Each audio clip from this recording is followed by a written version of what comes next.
जय हिंद दोस्तों। कल मैंने आपको एस्ट्रोनॉमी पढ़ाई थी। एस्ट्रोनॉमी का मैंने आपको पार्ट 1 कंप्लीट करा दिया था। आज हम एस्ट्रोनॉमी का पार्ट 2 करेंगे, ठीक है। तो हम पढ़ेंगे कि सबसे पहले जो हमने कल पढ़ा था वो विरल गैस के बारे में पढ़ा था, निहारिका के बारे में पढ़ा था और निहारिका से तारा कैसे बनता है करके ये पढ़ाया था, ठीक है। आज हम उसी को एक फ्लो चार्ट के माध्यम से आपको समझाता हूँ पहले, ठीक है। पहले हमें कौन से क्या पढ़ना है करके वो पूरा देखेंगे, उसके बाद इनके मैं नोट्स लिखा दूंगा, ठीक है। तो शुरू करें। सबसे पहले जब तारा बनता है ना, तारा बनने से पहले वो क्या होता है, विरल गैस का गोला होता है, ठीक है। जैसे ही वो गैस का गोला बनता है उसके बाद वो निहारिका का रूप लेता है। अब निहारिका क्या होती है, निहारिका मैंने कल आपको अच्छे से बताया था। यानी कि जब घने बादल की आकृति रहता है, जब विरल गैस एक घने बादल की जैसी आकृति बना लेते तो उसको बोलते हैं हम निहारिका बोलते हैं, ठीक है। जब निहारिका के अंदर संलयन विधि से हाइड्रोजन हीलियम में कन्वर्ट होता है तो उस वक्त वो तारे का रूप लेता है, ठीक है। और यहीं से तारे का हमारा निर्माण होता है, ठीक है। अब फिर जब तारा बन जाता है, यहाँ तक तारे की उत्पत्ति होगी, ठीक है। यानी कि हम कहने का अगर नॉर्मली अगर समझे तो क्या कहेंगे, अभी जो विरल गैस था तो क्या था, एक छोटे बच्चे की जब जन्म होता है तो वो हो गया। और उसके बाद जब निहारिका बोलेंगे तो एक युवा अवस्था हो गई।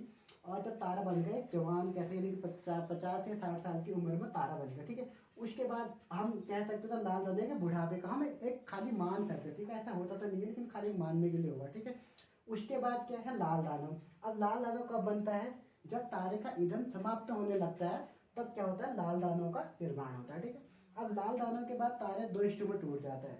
जो तारा सूर्य के द्रव्यमान से 1.44 गुना बड़ा होगा तो वो बनता है अभिनव तारा। और जो तारा लाल दानव से सूर्य के द्रव्यमान से 1.44 गुना छोटा होगा तो वो बनेगा श्वेत वामन, ठीक है। जब श्वेत वामन बनता है तो श्वेत वामन के बाद काला वामन बनता है।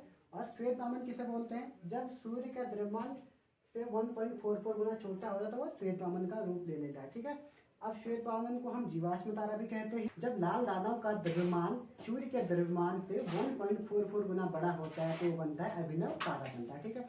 अब अभिनव तारा किसको बोलेंगे, अभिनव तारा हम बोलेंगे जब कार्बन जैसे हल्के पदार्थ लोहे जैसे भारी पदार्थ में परिवर्तित हो जाते हैं तो उसको बोलते हैं हम अभिनव तारा बोलते हैं, ठीक है। इसी कारण अभिनव तारा को विस्फोट होने लगता है, इसीलिए इसको हम विस्फोटक तारा भी कहते हैं, ठीक है। अभिनव तारा के बाद बनता है न्यूट्रॉन तारा बनता है, ठीक है। यानी कि विस्फोट के बाद जो बनता है उसको हम न्यूट्रॉन तारा बोलते थे।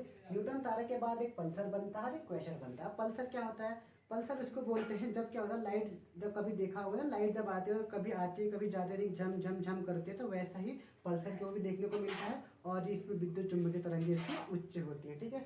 उसके बाद क्वेसर का होता है, क्वेसर लगभग बड़े तारे का लगभग अंतिम रूप जो होता है वो क्वेसर के रूप में होता है। इसकी भी विद्युत चुम्बकीय तारा क्या होती हैं, वो विद्युत चुम्बकीय तरंग जो होती हैं वो इसकी भी उच्च होती है, ठीक है।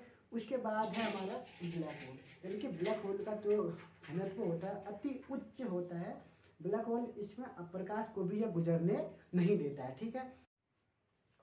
लाल दानव को इंग्लिश में बोलते हैं रेड जाइंट, ठीक है। जब तारे का ईंधन समाप्त होने लगता है तो उसे क्या बोलते हैं हम, लाल दानव बोलते हैं, ठीक है।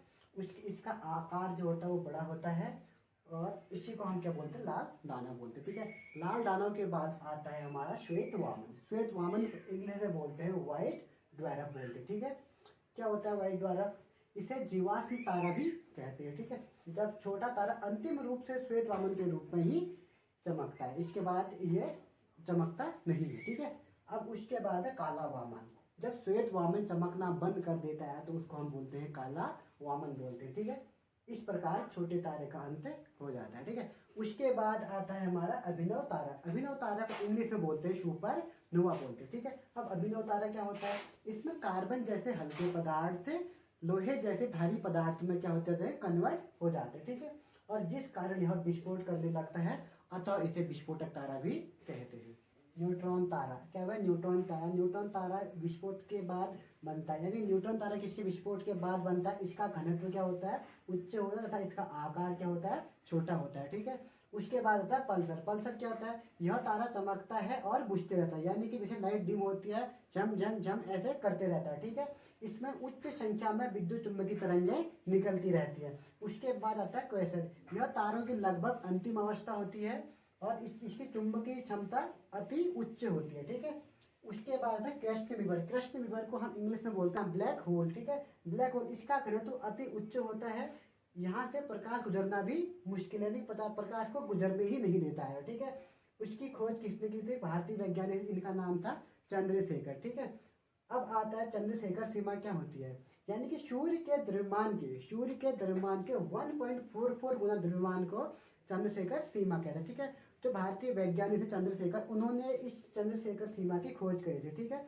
उनका मानना था कि सूर्य के द्रव्यमान से 1.44 गुना द्रव्यमान होता है, उसी को वो चंद्रशेखर सीमा कहते हैं, ठीक है। उसके बाद आता है सफेद विवर। सफेद विवर को बोलते हैं व्हाइट होल, ठीक है। यह एक परिकल्पना है, इससे यह मान लिया जाता है कि सभी प्रकाश एक बिंदु से आ रहे हैं, यानी कि क्या है, एक परिकल्पना है, वास्तव में कोई व्हाइट विवर करके कोई है नहीं, बस एक परिकल्पना है जिससे हम वैज्ञानिकों ने मान रखा है कि ऐसा मान लिया जाता है कि एक बिंदु से सभी प्रकाश आ रहे हैं, ठीक है। आज की वीडियो में इतना ही। नेक्स्ट वीडियो में आप कल मिलेंगे, तो कल हम इससे कुछ और आगे को पढ़ेंगे। इसी के साथ धन्यवाद।